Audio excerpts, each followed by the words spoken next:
let's talk about the part B. So in part B, we're basically trying to verify the Darwin equivalent using a real circuit.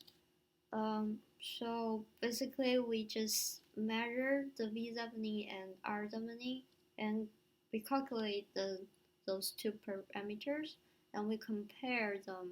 If you're doing it right, they should be almost the same.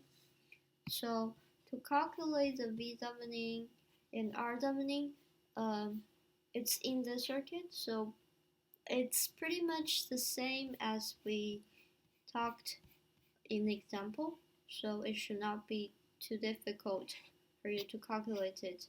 And to measure the V and R we need to follow the same steps when we trying to calculate it. Okay, so we need to remove the low resistor, and for the R we need to zero all voltage and current sources.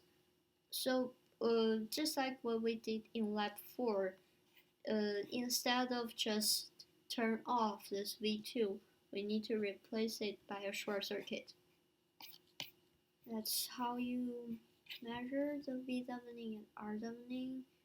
And next, we are going to measure the short circuit current IAB here and calculate it, the IAB. Sorry. So to measure it, it's just you put the ammeter here and you put the ammeter in series. That's how you measure the IAB. And to calculate IAB, we're going to use this simplified circuit. So we have the V we calculated and R we calculated. The IAB will just be the short current here.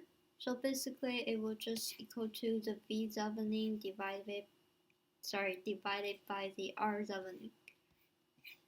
So next, imagine the circuit as shown in figure 7. Mathematically find RL. So again, according to the maximum power transfer principle, this RL will be just the same as R. And use the graph in part A to determine this value. In step 6, we construct the circuit using the value we calculated for R and V, and we put a 4.7 kilo resistor here and measure the the V load. And if you're doing it right, the voltage across the R load in this simple circuit, in this Darwin equivalent circuit, will be the same as this complex circuit if you're doing it right.